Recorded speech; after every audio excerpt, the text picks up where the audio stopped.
இந்த நாளில் கேட்ட தேவனுடைய வார்த்தைக்காக நன்றி செலுத்துகிறேன். I thank God for the words I have heard today. நான் இப்படி தான் யோசித்து பார்க்குறேன். This is how I think about this. சபை ஒரு மருத்துவமனைக்கு ஒப்பா இருக்கிறத நான் பார்க்குறேன். I see the church to be like a hospital. இந்த மருத்துவமனைக்கு அநேக மக்கள் போவாங்க. Many people come to the hospital. சில பேர் நம்ம ப்ரீ செக்அப் பண்ணிட்டு போகலாம் அப்படின்ட்டு வருவாங்க. Some people will come for free checkup. அவங்க செக்அப் பண்ணும்போது அங்கே சில காரியங்கள் அவங்களுக்கு இதில் குறைகள் இருக்குது, உங்களுக்கு கிட்னியில் ஸ்டோன் இருக்குது, ஏதோ ஒரு அவங்க நோய்களை சொல்லுவாங்க. When they come for a health checkup, they will find out that there is some problem in their health. சில பேர் நோயோடு வருவாங்க. Some people will come with some sickness. சில பேர் சீல் பிடிச்ச புண்ணோட வருவாங்க. Some people will come with wounds full of pus. சில பேர் காயத்தோட வருவாங்க. Some people would come with some wounds. நான் சபை இப்படி தான் பார்க்குறேன். I see the church like that. சிலருடைய காயங்கள் கட்டப்படும். Some people's wound will be bound up. சிலருடைய புண்ணா இருக்கக்கூடிய சீல்கள் பிதுக்கப்படும். Some people's pus from their wounds would be taken out. சில பேர் பிரிச்சு கப்புக்கு வந்துட்டு எனக்கு ஒன்றும் வேண்டாங்க அப்படின்னு வெளியே போகிறவங்களும் இருக்கிறாங்க. Some people will come for free checkup and then even after finding out their problems, they would say, I don't want any treatment, and they will go away. சில பேர் free checkup வருவாங்க.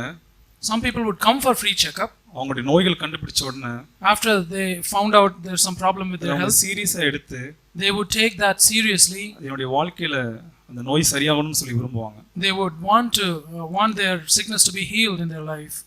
மருத்துவமனைக்கு போறவங்க இந்த கேட்டகரியில தான் இருப்பாங்க. People who go to the hospital would be in these categories only. இன்னைக்கு சபையில நான் எந்த கேட்டகரி அப்படி தான் பார்க்கறேன். I want to see in which category am I in the church today.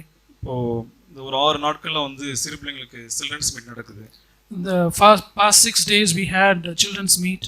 இயேசுவுடைய வருகைக்கு நீங்க ஆயத்தமா இருக்கணும் அப்படினு சிறு பிள்ளைகள் தொடர்ந்து கத்துட்டு இருந்தாங்க. The children were learning how to become ready for the coming of the Lord. நான் இப்படி தான் பார்க்கறேன். This is how I see it. மணவாளன் சபைங்கிற மணவாட்டியை தயார்படுத்த விரும்புறாங்க. The bridegroom is trying to make the bride, which is the church, ready for his coming. நீ கேட்ட அந்த check point தான் அந்த கேள்விகள், அந்த 3 கேள்விகளை பார்த்தோம் நம்ம. We saw these 3 questions as checkpoints for that. 1 கொரிந்தியர் 1 Corinthians. We saw that in 1 Corinthians chapter 4. So உங்களை நீங்க கேட்டு பாருங்க அப்படின பிரதர் சொன்னாங்க. Brother asked us to ask these questions to ourselves. அன்பான சகோதர சகோதரிகளே, beloved brothers and sisters, நான் உணர்ந்ததெல்லாம் இப்படி தான் உணர்றேன். This is what I felt. நீங்க பார்க்கும் பொழுது எனக்குள்ள நான் மேன்மை என்றது, considering myself superior, நான் பெருமையை எண்ணிட்டு இருக்கிறது, thinking myself as somebody high. நான் அதெல்லாம் எப்படி பார்க்கறேன் அப்படினா, பெருமை கட்டி இருந்துச்சுனா எனக்கு எப்படி இருக்கும்? என் உடம்புல ஒரு பெருமை கட்டி போல இருக்குது, நான் எப்படி இருக்க முடியும்? This is how I see myself. If I have such high thoughts about myself, I see myself as having a big tumor of pride in me. என்ன உயரவா எண்ணி கட்டி பெருசா இருக்கு முதுகு பின்னாடி. There is a huge tumor on my back by thinking very high thoughts about myself continuously. ஒருத்தங்க ஃபாரினுக்கு இங்க இருந்து இந்தியால இருந்து வெளிய எங்கயும் போறாங்க அப்படினா, if somebody were to travel from India to a foreign country, அவங்க மெடிக்கல் செக்அப் பண்றாங்க. They would go for a medical checkup. உங்களுக்கு ஏதோ ஒரு நோய் இருக்கு அப்படினா அவங்கள அலோ பண்ண மாட்டாங்க. If they find out that they have some serious problem, they would not give them visa. Job ரிலேட்டடா போறவங்களுக்கு. If they go for a job, இன்னைக்கு பரத்துக்கு தேவன் ஒரு மணவாட்டியான சபையை தேவன் ஆயத்தப்படுத்துறாங்க. The Lord is preparing the church as his bride today. இன்னைக்கு உயர்வா எண்ணிட்டு, if I consider myself மேன்மை என்றது great and then I think highly about myself, நான் பாத்திரனா போயிர கூடாது அப்படிங்கற அந்த சீரியஸ்னஸ் தான் பார்த்தேன். I saw the seriousness that I should have, that I should not be unworthy. இன்னைக்கு இந்த எலக்ட்ரிக்கல் பவர் போகுது. There is an electrical power line there. எத்தனை பேர் நான் போய் ஈஸியா போய் கை வைப்போம் அந்த இடத்துல? How many of us would go easily and touch that electrical power line? சிறு பிள்ளைகள் கூட நம்ம சொல்றோம் நம்ம. We warn the young people also. Touch பண்ணிடாத. Don't go near that. உனக்கு ஆபத்து இருக்குது. There is danger there for you. சின்ன பிள்ளைகள இருந்து நம்ம சொல்றோம் நம்ம. We teach young children also that. இன்னைக்கு சபையில தேவனுடைய வார்த்தை அப்படி தான் பார்த்தேன். This is how I saw the word of the Lord coming in the church today. மேன்மை என்னாது? Don't consider highly about yourself. பெருமைங்கிற அபாயத்துக்குள்ள போயிராத. Don't go into the danger of becoming உன்னை proud. உயர்வா எண்ணாத. Don't think highly about yourself. சகோதரருக்குள்ள சகோதரனாயிரு. Be a brother among brothers. சகோதரிக்குள்ள சகோதரியா. Be a sister among sisters. எல்லாமே கிறிஸ்துவுக்குள்ள நான் இருக்கணும். I should be found in Christ. நான் அப்படிதான் நான் விரும்புறேன். That's how I want. தேவன் தொடர்ந்து अनेक காரியங்களை எச்சரித்து பேசினாங்க. The Lord has warned about so many things. நான் ஆண்டவருக்கு மிகவும் நன்றியுள்ளவனா இருக்கேன். I am so thankful to the Lord for all that. அந்த பிரதர் கடைசியா சொல்லும்போது அந்த பவுல் மரணத்துக்கு ஒப்பா அவர் இருக்கத சொன்னாங்க. Our brother showed us that Paul was exhibited as somebody who was condemned to death. Yes, condemned to death. So நான் அப்படிதான் யோசிக்கிறேன். மரணத்துக்கு குறிக்கப்பட்டவனே என்னோட எண்ணம் எப்படி இருக்கும்? If I am condemned to death, how would my thoughts be?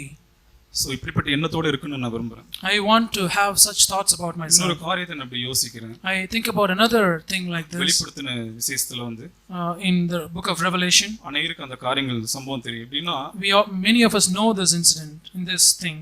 அங்க இருக்கிற தூதர்கள் தங்களுடைய கிரீடத்தை எல்லாம் தேவனுடைய பாதத்துல வைத்து அவங்க பணிந்து கொண்டாங்க அப்படின்னு. Those elders would cast their crowns on the feet of the Lord. இன்னைக்கு நான் பாடல் பாடுகிறேங்கிற ஒரு கிரீடம் இருக்கலாம். Today I might have some crown that I'm part of the singing team. இன்னைக்கு சபையில எனக்கு ஏதோ ஒரு பொறுப்புங்கிற ஒரு கிரீடம், அது கிரீடம் போல இருக்கலாம். தேவன் கொடுக்கக்கூடிய கிரீடம். The responsibility that I have in doing something in the church might look as though it's a crown for me. என் தலையிலே வச்சிட்டு நான் வந்து சுத்திட்டு இருக்க போறேனா? Am I going to wear that crown and go about with that crown on my head? இல்ல நான் தேவனுடைய பாதத்துல வைக்க போறேனா? Or am I going to cast that at the feet of the Lord? இப்படிப்பட்ட கேள்வி தான் நான் கேட்டு பார்த்தேன். This is the kind of question that I want to ask myself. ஆண்டவருடைய பாதத்துல நான் வைத்துடுறேன். Lord, I want to keep that crown at the feet of the Lord. நான் வந்து என்னை உயர்வா எண்ணி எனக்கு பெரிய கிரீடம் இருக்குன்னு நினைட்டேன்னா நான் அபாத்திரமா நான் போயிருவேன். If I think highly about myself and think that I have a big crown, then I would be rendered unworthy. அபாத்திரமா போனாரு. யாருன்னா முதல் விழுந்தது சாத்தான் தான். Satan, Lucifer, became unworthy, the first person to become unworthy. He thought very highly about himself. It was the gift from the Lord. அந்த கிரீடத்தை உயர்வா என்னன்னா but he considered that so greatly. நரகத்துல இருக்கான். And he is now in hell. இன்னைக்கு நான் பரலோகத்துக்கு பாத்திரவனா இருக்கணும். I should be worthy of heaven today. அந்த உணர்வோட நான் வாழணும் விரும்புறேன். I want to live with that sense. Amen. தேவன் சபையிலே பேசி எச்சரித்த வார்த்தைகளுக்காக நான் நன்றியுள்ளவனாக இருக்கிறேன். I am thankful to the Lord for all the words that the Lord spoke in the church and warned us. மற்றவர்களை விட நம்மை சகோதரர் கேட்ட அந்த முதல் கேள்வி, the first question that the brother posed in front of us, உங்களை யார் வந்து பெருசா மேன்மையா நினைத்து கொண்டிருக்கிறார்கள்? Who considers yourself to be important or special? நம்முடைய மாம்சம் தான். நம்ம தான் நம்மை குறித்து நான் இதில் சிறந்தவன், இவங்களை காட்டிலும் பெஸ்ட்டு அப்படின்னு சொல்லி வெளியே சொல்லலைன்னா கூட நம் இருதயத்திலே நாம் நினைத்து கொண்டிருக்கிறோம். Even if we don't say it openly outward, it is we who think that we are better in so many ways than others.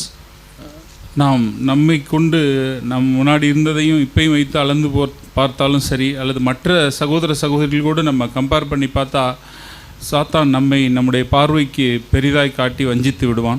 If I measure myself with my own state previously, or if I compare myself with other brothers and sisters, the devil will lead me into the danger of pride. தேவனுக்கு என்னை குறித்து நன்றாக தெரியும். The Lord knows me very well. அவருக்கு ஒன்றும் மறைவானது கிடையாது. There is nothing hidden in his sight. என்னை பற்றி, என்னுடைய அந்தரங்கத்தை பற்றி எல்லாவற்றையும் டீட்டெயில்டாக அறிந்த ஒரே நபர் இந்த உலகத்தில் தேவன் மாத்திரமே. There is only one person in the whole world who knows every detail, every secret detail about my life, is the Lord himself. நான் அவருக்கு முன்பாக போய் நின்று I go before him and stand before him. நான் வந்து என்னை உயர்த்த முடியுமா? Can I exalt myself before him? அவருக்கு முன்பாக நான் நின்று பார்த்து, ஆண்டவரே என்னை குறித்து நீங்கள் என்ன சொல்கிறீங்க, என்னை நீங்கள் எப்படி பார்க்குறீங்கன்னு கேட்டால் அவர் என்ன சொல்லுவார்? If I go and stand in front of him and ask the Lord, Lord, what do you think about me? What would he say to that? அப்பொழுது தேவன் நான் மனம் திரும்ப வேண்டிய காரியங்களை, சரி செய்ய வேண்டிய காரியங்களை, என்னுடைய பெருமையை, எனக்கு குறைவாக இருக்கிறதை, எவ்வளோ காரியங்கள் ஆண்டவர் மூடி மறைத்தார் என்பதை எனக்கு சொல்லுவார். The Lord at that time would show me how many things he had hidden, of how many things that I lacked which were hidden by God. He will show what all I lack in my life. இந்த உலகத்தில் ஜனங்களுக்கெல்லாம் தெரியாத அநேக காரியங்கள் உன்னை மூடி மறைச்சு ஒரு நல்ல மனுஷனா நான் நடமாட விட்டிருக்கிறேன், நீதிமான் அப்படிங்கிற பெயரை கொடுத்திருக்கிறேன் அப்படிங்கிறத தேவன் எனக்கு சொல்லுவார். The Lord would tell me about the areas that he had hid from the sight of others and made me exhibit me as a righteous person. அப்பொழுது சபையில் இருக்கிற எந்த நபரை காட்டிலும் என்னை நான் உயர்த்தவே முடியாது. Then I would not be able to exalt myself over anybody in the church. 1 கொரிந்தியர் 1:27 ஆராதனை வேளையிலே சகோதரர் வாசிக்க கேட்டோம். We heard during the time of praise and thanksgiving from 1 Corinthians chapter 1 and verse 21 and 22. நம்மை அழைத்த அழைப்பை தேவன் எப்படிப்பட்டவர்களாய் இருக்கும் பொழுது எப்படிப்பட்டவர்களாய் அழைத்தார் என்று அங்கே எழுதப்பட்டிருக்கிறது. It is written about how God called us. ஞானிகளை வெட்கப்படுத்தும்படி தேவன் உலகத்தில் பைத்தியமானவைகளை தெரிந்து கொண்டார், பலமுள்ளவைகளை வெட்கப்படுத்தும்படி தேவன் உலகத்தில் பலவீனமானவைகளை தெரிந்து கொண்டார்.